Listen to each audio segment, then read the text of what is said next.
Greetings one and all, my name is Edmund Siderius, and this is my attempt to make the Starry Messenger into a video blog. Let's see how that treats us. So the thing I'd like to talk about today is conspiracy theories, old and new, different forms of continuity and potential discontinuity that they have in terms of more contemporary conspiracy theories, such as those espoused by David Icke, and even much later ones, going back, as we shall see, into even late antiquity. Now, conspiracy theories aren't just one thing. They serve a lot of different functions in society.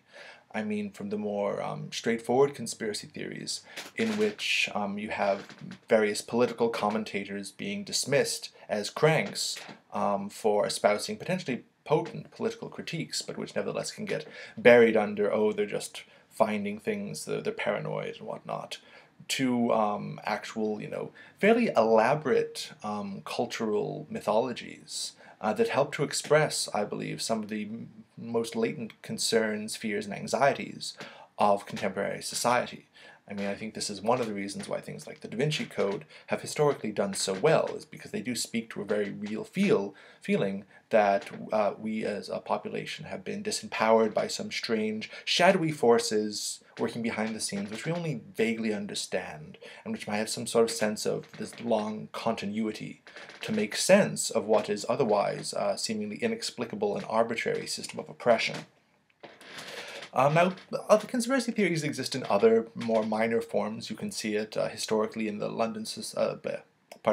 in the Lunar Society of Birmingham, as well as in the X Club in the 18th and the 19th centuries, respectively, where groups of industrialists and intellectual figures actually did get together with a concerted effort to radically reshape their own society. In much more benign forms, you even have some sort of more public organizations like the Rotary Club and the Lions Club and the Freemasons to some extent, just attempting to reshape society in terms of their charitable work. I mean, they're different things, but I think many commentators do try to put them on the same kind of conceptual, space. Now, one of the things about the more extreme conspiracy theories, as I think is I think it's fair to say that David Icke is perhaps one of the more extreme conspiracy theorists that I've encountered. I've been looking over his book most recently called The David Icke Guide to the Global Conspiracy and How to End It. Quite an interesting encyclopedia, if I say so myself. And one of the things that really struck me when I was going through this literature was the way that Icke points to the mystery cults of antiquity as the precursors to the contemporary secret societies that are supposedly dominating the world. Just to read one section of his book, you can find on page 83 under the title The Knowledge Monopoly. And just before I continue on, David Icke, as far as I can tell from reading this text, believes that part of the kind of shadowy elite that are controlling world events are reptilian hybrids who have bred with humans for some sort of purposes of perfecting their race. And he has some unusual and interesting illustrations of those figures here.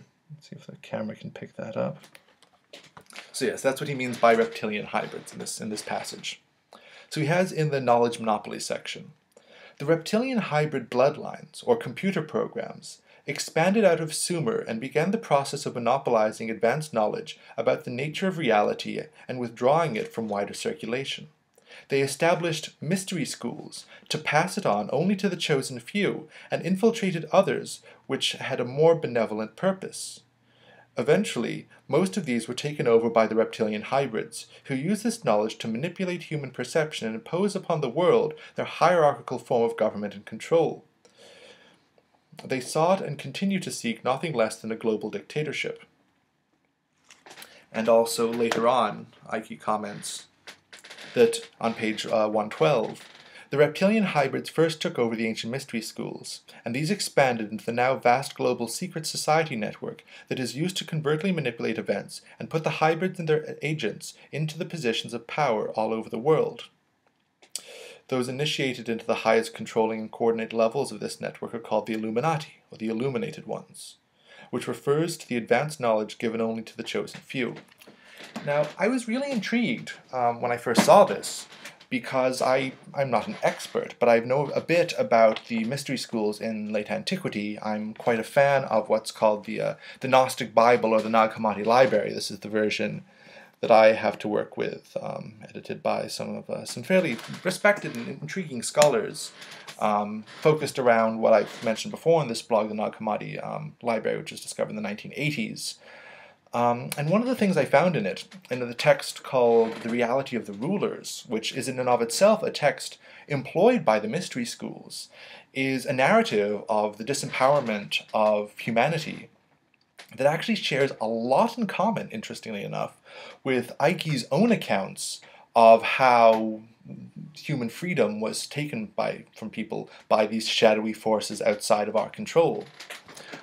In The Reality of the Rulers, the archons, which was a political position in ancient Greek, but here they're almost more like spectral intelligences associated with the constellation and agents of the corrupt creator god Yaldabaoth, or sometimes called Samael, the Blind One.